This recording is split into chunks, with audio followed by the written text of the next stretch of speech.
Howdy Hoopers, this is Shay Rippinger here of Hip the Hoopla, and I've got little kitty Capri here crawling all over me. Apparently she wants to do a kitty cameo. Yeah, alright. Hey, how's that? How's that? I'm Shay Rippinger here with the Hoop Love Y'all show, and messages coming in. Why does that always happen when I start the show? I've got kitty claws all up in there. Okay, so, sorry, I've got to adjust one of the cameras here. A little up. Okay. You would think I would have done that beforehand. I did try to do that beforehand. Anyway, alrighty. So this is going to be a three-part little mini-series here with the Hoop Love Y'all show. With the Hoop Love Y'all show, I cover health, humor, and hooping. And so we're going to do a little interesting little three-part series here with stories, people, and networking. So I'm going to tie in some of these things together, and they're all going to make sense. And we're going to even tie in how all of these things, these topics, have to do with roles. Okay, and when I mean roles with hooping that are like, oh geez. I don't know that I've tried to do it from a seated position with a whole bunch of stuff in the way. So there we go. There's a roll. Okay, so I'm going to give you some tips and tricks on that. So that will be the third part of each of these little segments. So anyway, so we're going to get started on the first of the segments. So that is stories.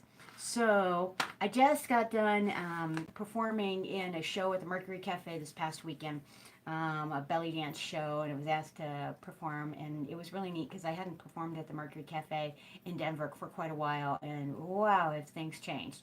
There's so many stories that I can tell about that. But anyway, one of the stories I wanted to bring up was meeting this one gal who, after the show, and there's two parts of this story. Anyway, we ended up talking. Let me tell you the first part of the story. So I'm going to reverse the show order by going with the humor portion first, because basically this gal comes out and this music starts out, and I'm sitting in the back and watching the show. She was in the first half of the show. I was in the second half of the show, and the music starts out do do do do do do do do do do do do do. And anybody that knows that little riff is Santana Black Magic Woman. I don't want to kill this joke. So anyway, she comes out and she's doing, it's a little bit of an instrumental part first that, and she's belly dancing to that, and it's fun. And I'm just like, oh yeah, Santana, cool. It's Black Magic Woman. So it's a really cool Santana song. So anyway, the song starts up, and she reaches into her belly dancing bra that's part of her costume, and she pulls out a magic marker, and the song starts up, got a black magic marker. So it's not, instead of Black Magic Woman, it's Black Magic Marker. So it was very funny, and I really enjoyed the joke. And so that's the beginning part of the story. So anyway, after the show, this is the second part of the story where I get into the health portion of the show. So I always like to keep even the stories funny. But anyway, this is a show about stories and why they're important, what they're about and why they're important. So anyway, I was complimenting her on her piece, her dance piece, because I thought it was really funny, and I just said, hey Liz, I really enjoyed that, because it's nice to see somebody else besides me, take that, do some humor, because I feel like when I go into like belly dance shows especially, I don't take myself too seriously. So there's people who have been training for years and years and years. I have too, but I can't take myself too seriously, because I consider myself a decent belly dancer, but I think other people have much better skills than I do, but and again, that's going to be a part of the story of the stories we tell ourselves. But anyway, even though I've trained in it and stuff like that, I consider myself more of a hooper. Again, story I tell myself.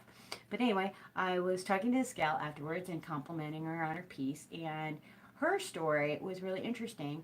So she was telling me, she said, this was a really cathartic thing for her to do. I'm inserting the word cathartic, but I think that's what she meant by that, of just like this was a healing thing for her to do. Because she had herself been through a 4 year bout with cancer, of dealing with that herself. And she said that 2 weeks earlier, she lost her aunt to cancer. So she was just trying to the way I put it is working out your yayas of just, the stuff, the mishigas, of the stuff that you go through in your life that, you just kind of need to, there's an old line in Grey's Anatomy, just dance it out. I personally, in hooping, as I say, hoop it out. But, however you deal with the things that you need to deal with in a positive, structured, I shouldn't say structured way, but just to get them out in the emotions and energy out in a positive way, so it doesn't stay bottled up and turn into bad things in your body. So anyway, we're talking about the cancer stuff, and the point of this is that that the stories are really interesting, of what makes us human beings, as people, and that's going to be the number two of this little mini series section of the Hoopla of Y'all show. But why it's important to tell our stories. She didn't have to open up to me and tell me this, but it was really amazing. And as a result of her telling me, and she opened up and shared this vulnerability with me, and that's part of what telling your stories is about, is opening up yourself and being vulnerable. Um, I also told her, I said, I also had a journey. I don't even know if I even brought that up, but she reminded me of the time that I performed at the Mercury Cafe. This was quite a while back, and I had been practicing with, let's see here, I had two performances, I think, and one of them was a solo piece, and then one of them was a duet piece. And I think each of them have different stories that go with them. But the duet piece was with a friend of mine, Mona. And the part of the story that I wanted to bring up was not necessarily that I did a belly dance duet with Mona, but that during that time my mom was sick and she had come over to my house, and we. Um, I'm trying to remember if we knew that she had terminal cancer at that point or not. I don't think we did.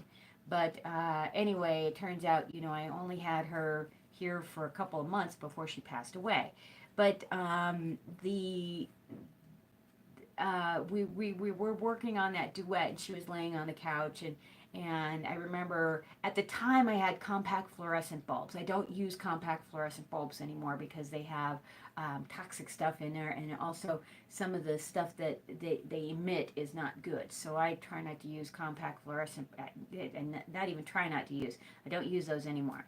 So I've gotten rid of those, and I just prefer to use LEDs. I even have a new piece of technology that I'm using tonight, that is a little LED light that's supposed to go this way. So it's like a little tiny camera light. So hopefully I'm a little bit better lit up on the face. So anyway, I'm trying to use all the technologies tonight, and yeah, just try and grow and be better each time. So anyway, while Mona and I were practicing, it was a sword dance. It was in my living room, and my mom was laying on the couch. So we're winging around the sword, and pretty sure it was me that did it. I don't want to blame it on Mona, but I'm pretty sure I whacked and I totally sliced open the compact fluorescent bulb. Now this thing just shattered everywhere, and I was really, like, holy crap, I don't want this to go on my mom at all, like little shards of teeny tiny pieces of glass.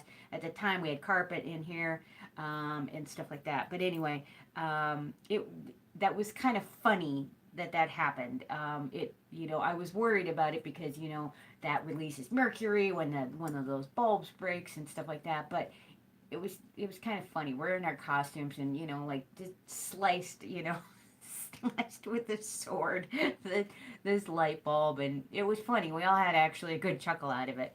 Um, but then there was another dance that I did that was I think it was a separate dance because I have it on video, and I remember. Um, I'm pretty sure it was Rafia, one of my. I had two original belly dance teachers who I actually performed with this past weekend. While on the same stage with them. Um, with this under the same bill, not performing together. But anyway, Rafia and Eva, and so anyway, they're they're teachers of mine. They're also good friends of mine, and I've known them for a very long time. Like I'm trying to think. I've been hooping for 10 years, so I've been belly dancing for more than that. So I've probably been belly dancing for like I don't know 15, 18 years. I have no idea. I think I've counted it before, and I know when I started, but I don't remember it right at the moment. But anyway, so Rafia was announcing one of the shows, and she's like, because my mom couldn't be at the show, and so I had dedicated the piece to my mom, and she said, "Who can't be here tonight?" And she's like, "Well, why?" And I was just like, just. And I'm on stage trying to tell her to just like let it go, let it go. I'm like, and then she's like, "Well, why didn't you hear it?" And I'm like, "Cause she's sick." And so she's like, "Oh, okay." So anyway, I have it up on YouTube. It's on the video. So anyway, she didn't make that show, and then she didn't ever get to see me perform again. So anyway, didn't intend, but anyway, the power of that story was I had told this other gal about that, because she was saying how performing, and just doing something that was a humorous piece, dancing it out, was, helped her get through this tough time. And that's why I think sharing our stories is such a good thing. First of all, it releases some of that energy out, so you're not keeping it all pent up inside. Is it scary to share your stories? Heck yes. Sometimes it's very scary to share your stories. I remember when I got cancer this year, because I try and live a healthy lifestyle, I didn't know until I went on air if I was going to reveal that I had cancer or not. So I knew, and then so it was melanoma skin cancer, and I was just going through the journey of the process of that. So the earlier shows from this year, in the spring, were you could go through my journey with me of like how I dealt with that, and my stuff with the doctors and stuff like that.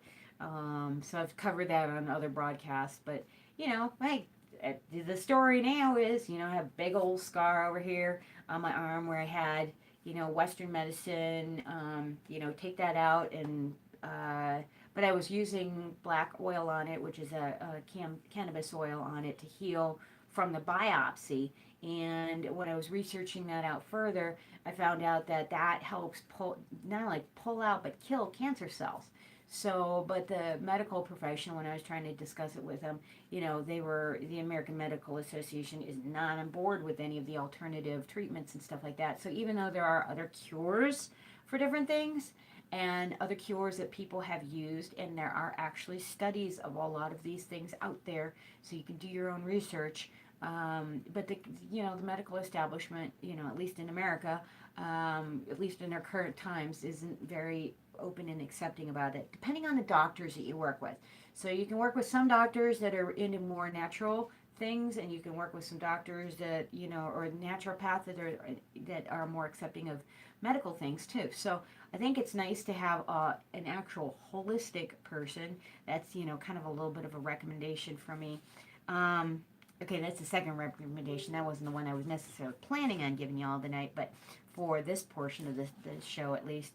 But yeah, anyway, the actual recommendation that I did want to give you, because the other gal and I had asked her, to get into part of her story, was how did she do traditional treatments. And when I say traditional, when you get cancer, and you go through the regular Western medicine, they pretty much want to give you chemo or radiation, and that's what they do. That's how they treat cancer, and I use air quotes to say treat cancer because I've done a lot of research before and after since. So my mom died of cancer, so I've been looking into this stuff ever since she passed, and I know way more now than I ever did before. I wish I would have known this then, but all of our journeys, the story, your story is your journey, and your journey is your story. So, and then your story can change depending on your perspective too. So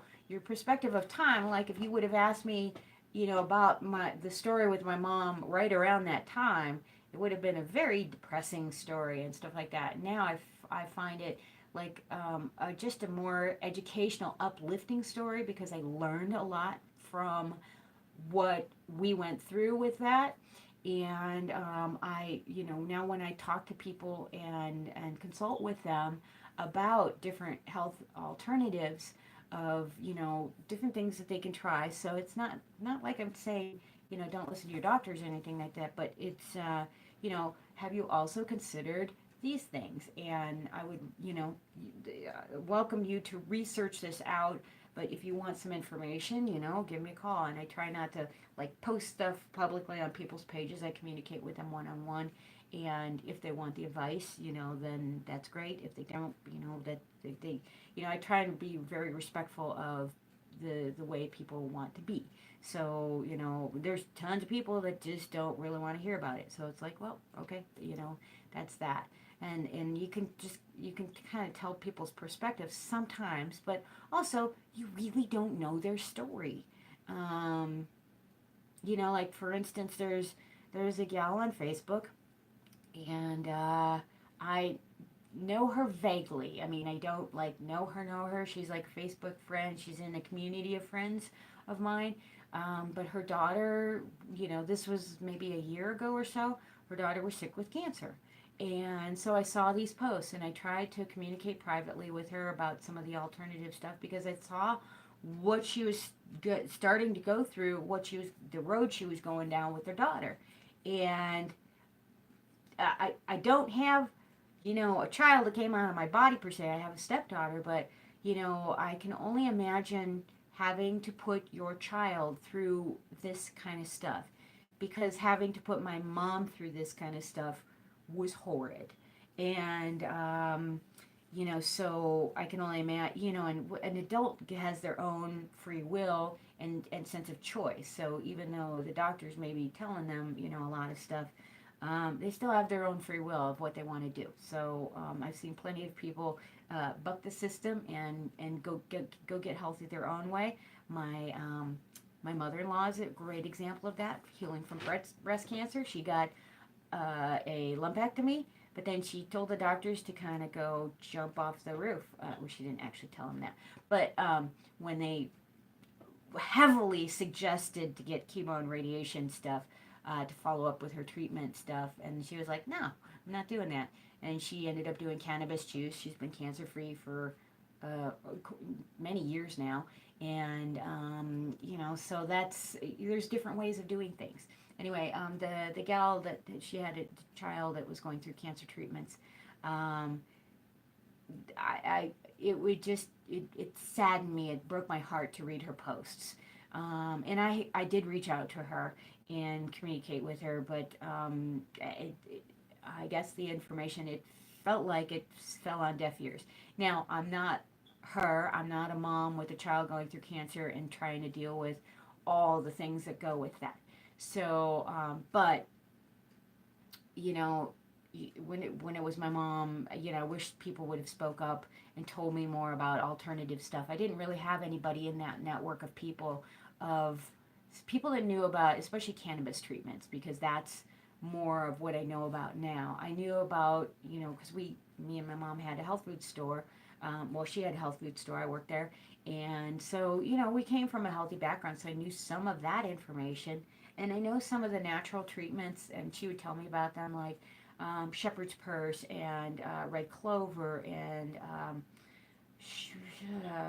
chaparral. Some of these are herbs that have been used by herbalists for a lot of years, and those are very helpful for treating cancer. So there's tons of stuff. So I mean, you can research this out, and as my husband would say, it's all about getting the immune system healthy. So because if you don't have that, your story starts there about being healthy, because you can fight off more stuff when you're actually healthy. So that's why it ooh, just gets my goat when I hear about chemo and radiation treatments, because it's and I have so many friends going through. I have another Hooper friend that's going through it right now with melanoma, skin cancer, and they've she's doing chemo treatments and it's gone to her lymph nodes and stuff like that. And I've reached out to her to talk to her, and we have limited conversations, so we have typing conversations. I keep on going, here's my phone number, call me, I would really love to talk to you. We can, we're both going through the same thing, on different levels. Maybe we can exchange information. So but anyway, it's not there. As my husband said, some people are indoctrinated into the system of belief of like how things must go. And I've seen way too many things in my life, way too many miracles, way too many tragedies, way too many things that were supposed to go one way and didn't go that way. And by all accounts, they should have logically, in all sorts of reasons, gone that way, but they didn't go that way. So anyway, and so getting back to the mom with the daughter, she had done a post recently that basically her daughter was in hospice, and hospice is basically end of life. It's end of life care. My mom went into hospice as well. So when I say went into hospice, we had hospice come here to my house to take care of her, and to help care for her, I should say. I was the caretaker, but boy, if I would have known a lot of this stuff. I knew a little bit, but again, this is part of my story, my journey. What do you think, Layla? What's your story? What's your journey? This little girl's got stories to tell too. She's a shelter puppy, and she had just given birth, maybe about a month or two before we adopted her. And so, what happens apparently a lot of times at shelters is that, or in the pet world or whatever, the mom dog, has the puppies, and then people like either keep the puppies or sell the puppies or do whatever, and then like they give the mom up for adoption, and that's what happened here. And it's like that's a heartbreaking story on its own. And she's a wonderful dog. So she's 3 years old, little Layla here, and she's sitting she just curled up behind me by the little electric fireplace here. But yeah, I mean, you just never know somebody's story. I would love to, like, I wish she had doggy talk, and she could tell me like what she's seen in her life. I don't know that I want to hear it all, but I'm sure she has a fascinating story to tell of how she got here, and how appreciative we are of her, and it seems of how appreciative she is here to be here. I've nicknamed her Spark Plug because she has so much energy, and her tail is just always going whap whap whap whap whap whap, and she's just like, yeah, yeah, yeah, like she's just like, I'm so happy to be here. I'm so happy not to be in a cage or kennel, or like euthanized, because that's what they do to a lot of shelter animals. She actually had come from Texas, I believe, from a high kill shelter to Colorado, to a place where they have a little bit more time to adopt animals out. And I don't know that it's a no-kill shelter. I don't think it's a no-kill shelter, but they do have more time to adopt animals out there. So if you have it in your heart to share your story, or get somebody else's story, all of our little critters here, including this little one, and this little one here, this is Capri. She is 17 years old. Spry little thing. So probably going on 18 at this point. But yeah, this little one, she's a shelter kitty too, and I got her. The interesting story with her, the day I picked her up was 9/11. In my, like, if you live in America, you may be watching this from wherever you are in the world. But 9/11 in our history in the U.S. was not a cool day. As putting it mildly, of course. But there was a lot of trauma, and it was just a big unknown day. So basically, like, planes were flying into things, things were blowing up, all kinds of stuff was happening, and we didn't know what was going on. I didn't know what was going on, and it also, you just didn't feel safe wherever you were. And I remember had already visited the shelter, and I was supposed to adopt Capri here, and I was supposed to come down. I think it was was I up in the mountains? No, I was down in Denver, but I was coming, I was going to go pick her up from the shelter, and my mom really didn't want me to come down and pick her up that particular day. And I said, I need to pick her up. Like, she needs to have a home right now, and I need to have her around. And she was like the one thing that made that day positive was that, we got to start our lives together and share our lives. And this is like, she's like such a cuddly kitten. Kitten. I'm giving her kitten food now because I'm giving her all kinds of cool stuff because, hey, she's earned it. She's 17 years old, and in cat years, that's a lot of years. So, but again, she's still very spry. She's all kinds of good stuff, and we have a lot of stories together. So this kitty, I call her little vampire kitty because she likes to scoot up, and she'd just like nibble on my neck. So I think as a kitten, like again, I don't know her story. I'm guessing that this might have happened to her as a kitten, that she might have been taken away from her mom a little too early, and for weaning, so she might not have been able to wean properly. And so I think she does this like little nibble thing, so she gets up by my neck. So I call her little vampire kitty. And I also nickname her Alice Cooper kitty because, as you can see by her face, she's got like little Alice Cooper eyes. She does not want to turn towards the camera. See, look, yeah, she's got the little Alice Cooper like cool like face paint drippy eye thingy going on. Anyway, so that's part of the story thing. Now I want to tell you something about so I told you several of the other stories now, why they're important, kind of went over that of, it's cathartic, it's helpful, it helps vent so that you don't keep everything bottled up inside. And also because when you share your stories, you find out that you're not the only one going through this stuff. So like, because I've reached out to other people with other kinds of cancer and also skin cancer, I've talked to other people with their stories of like how they've dealt with stuff, how they've treated stuff, even working with the doctors and stuff like that. Everybody's got a story of like, how and those things are important, they're helpful. So anyway, I want to do a little humor thing, and it's a little laughter yoga exercise, so to keep with the humor portion of the show.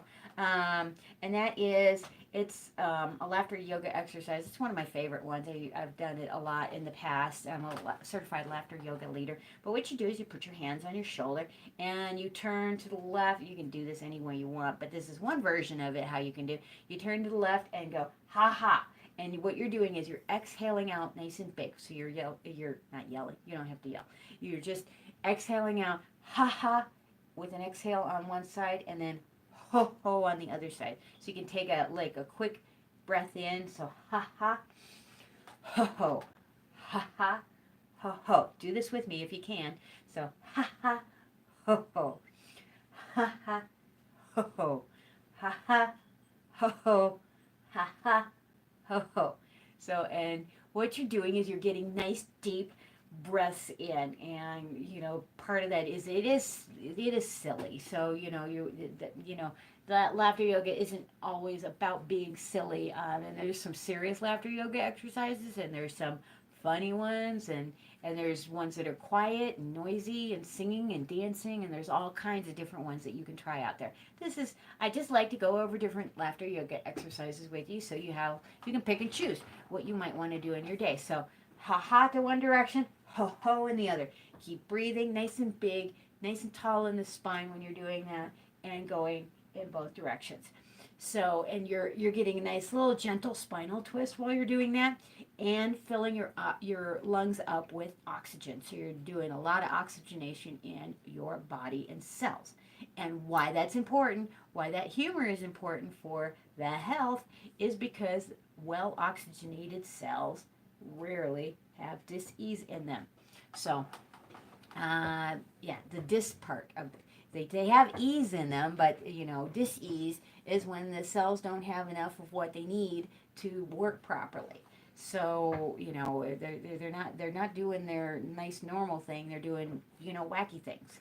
So anyway, now I want to, so along that story, the story theme is I want to show you a hoop move, and this is, I joke around with this, so I'm going to go over with this little three-part series on rolls. Rolls are kind of, they can be a complicated move for hooping. So a roll is like so. So that's one variation of a roll. There's tons of variations. You can also do a back roll, and I'm trying to be careful with the doggy is right underneath here, so I want to be careful doing that. So what I want to do is tell you about the stories we tell ourselves. So I want you to, if you're doing this and you have a hoop, great. I would love to show you this maneuver and give you this these tips and tricks so that you can do this. So part of what you want to do with the roll is you want to give the surface that the hoop is going to be rolling on a nice flat surface to roll across. Now you can, do a toss like that, and you can kind of cheat the roll. I call it cheating a move or cheating whatever. So, so you can definitely do that where you're tossing it. Oops, sorry, sweetie. Okay. I'm sorry. Okay, little Layla. Oh, that's such a good yoga dog. Yeah. So, do you see a little waggy tail on the camera? There's a little waggy tail. Little spark plug. Little spark plug. See if we could get the tail to move faster. Oh, yeah. Anyway, so what you're going to do with this, you want to give a nice level surface for the hoop to roll on.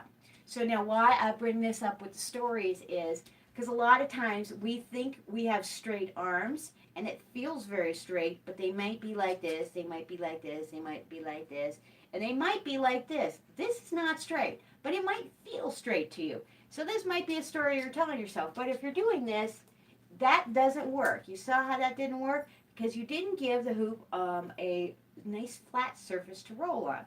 So also, when you're doing this, my favorite way to show this is when you're doing a back roll. So some people call this an eagle roll. When so the difference between the roll is where you place your head. So if you place your head like forward, then you can do the back roll. And if you place your head backwards, you can do the chest roll. It's pretty much the same maneuver. And I'm just doing the roll in one direction. You can definitely do it in the other direction. Stories we tell ourselves. That's not my better side. So why I joke around about stories we tell ourselves is because they're not necessarily true stories. And I always tell this to my people in class and the people that I consult with and do private lessons with, is that a lot of times we tell ourselves how we're doing, and that's not necessarily accurate. So, when they say, oh, and I try not to even use the words, but they say, oh, this is my blank side. And no, it's not.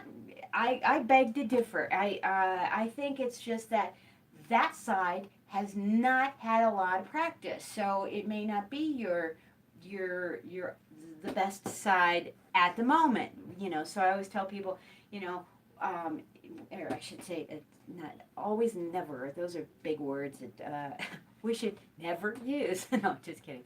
But with that, you want to just allow yourself. If you do have to say, I can't blank, I say, please follow it up with the word yet, because when you use the word yet, then you allow yourself, you open up your brain to allow yourself the opportunity to get the move. So maybe maybe you've got the roll ace down. Maybe you don't have the roll ace down. Maybe you don't even know what a roll is. So this is like a completely new maneuver to you. So, again, there's lots of tutorials on this. I'm just going to give you some tips and tricks with this three-part series with the Hoopla of Y'all show with the stories, people, and networking. And I'm going to work on this chest roll with the roll. And I am going to be doing it as a chest roll. There's, again, lots of variations of rolls that you can do. So, but I want you to put your arms out and make sure they're straight. So if you're doing it to the back and you're putting your head forward, you want to keep your arms straight. So now here's the thing of the story that we tell ourselves. So when we're doing this, now I've practiced this a lot. This used to be what I call one of my nemesis moves. So I call it a nemesis move because it's one of those moves that, for the love of whatever, it's challenging. I'm just going to put it that way. But I try not to swear a lot, especially like for this type of stuff. But when I'm practicing myself, I might, let a few choice words go. But this is like one of those ones I'm like, I really want to get this. And it was really, really hard for me to get.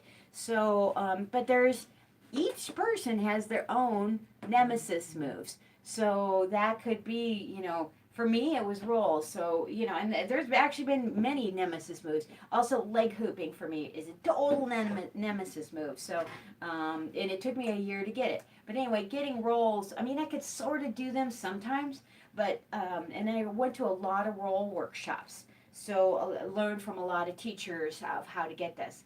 But my point of this is stories. So this looks straight, right? Does it? Okay. Now I'm going to change the perspective here, and you're going to see how straight my arms are. Okay? So that's what they're actually doing. So if I do a back roll and my arms are like that, what's going to happen is I've not given it a straight thing, and it's going to roll off and hit that direction if I do this. So if I do this, it's just going to it's not going to work because the arms need to be straight. So again, I want to say that's the story we tell ourselves. I don't think I have quite enough room to go this direction with the hoop. But you want to keep the arms nice and straight. So this feels straight to me, but this arm is back and this arm is back. So if you can't see, like if you look straight ahead from your peripheral vision and you wiggle your fingers, if you can't quite see them, like if you have issues with peripheral vision, then obviously that's going to be a problem. So then don't use this as a test of that. But you want to wiggle your fingers and see that they're where you can see them. Now again, this feels straight too. But I'm doing a V going this way. So you have this V going that way. I'm over exaggerating, of course, but this, technically I've watched so many people try and do this one, and they're throwing like this. And it's this is what it looks like. And you're never going to land that. I mean, every once in a while, you can land it if you toss it and you just cheat it and toss it, but it's not going to roll nice and properly because you want to have this nice surface. So that's what I wanted to tell you about the hooping move, was the stories that we tell ourselves that either A, we're good or bad at something, and B, like something is what you need, what you think it is, and it may not be, because it's like the stories that you tell yourself, or like I'm good at this, I'm bad at this. A lot of times we're very self-critical, and again, stories we tell ourselves. I did it the other night with my performance. I'm like, I got off stage and I was like, I just thought I screwed up so much stuff, and this is a story I told myself. I watched the video later, and I was like, that's pretty good. I liked it, so it wasn't as terrible. And what happened in my head on that stage at that time didn't look like that on the video, and it didn't look like that to other people. So I had a couple of wardrobe malfunctions, and nothing terribly deadly or anything like that, but things that really threw me off. But again, the point is just to go out there, do your best, and live your best story. So, time will change your story and your perspective up too. So, what may be important now may not be so important a little later. So, get through it and hoop love, y'all, right? So, I hear one of our puppies. There goes Layla. So, speaking of, high five! High five! High five! Can you dance with me? That's a yoga dog. Puppy cameo. Puppy cameo. Up, up, up, up. Oh, yes, yes, yes. Alrighty. We got a puppy cameo. Yay. We've been working on tricks, so this is one of her tricks. Yes. Yes, it's a fancy. Okay, thank you so much, Layla. That's a good girl. Alright. So, I like having the pets in here for the puppy, for the cameos. Over time, we've seen different like critters come in and out of our lives. So, yeah. Alrighty. It's a whole nother story too. go watch the videos and you can catch up with those too. Thank you so much for being here. Thank you so much for watching. And I really appreciate you being here, whether you've watched live or the recording. And yep, there goes the little waggy tail. So thank you so much. I'm Sherry Rippinger of Hip to Hoopla. So go check out the website, hiptohoopla.com, also on Facebook as well. Hit up the subscribe button on YouTube. Hit the thumbs up. I really appreciate that. You're welcome to share this video. There might be other people that you want to share your story with or share this story with. You know, it all helps. It all matters to all of us, to our hearts. I was really very honored that the gal told me her story about her healing journey with the hoop dance, with the belly dance at the show, and so that was really nice. You know, share your story. Get out there, even if it's just to one person. It doesn't have to be, you know, video worldwide, but you know, share your story because it does matter. There are people out there that care and that can relate to it, and it might make a difference in their lives too. That's the bottom line. So, rock on, peace out. Thanks so much for watching. Bye.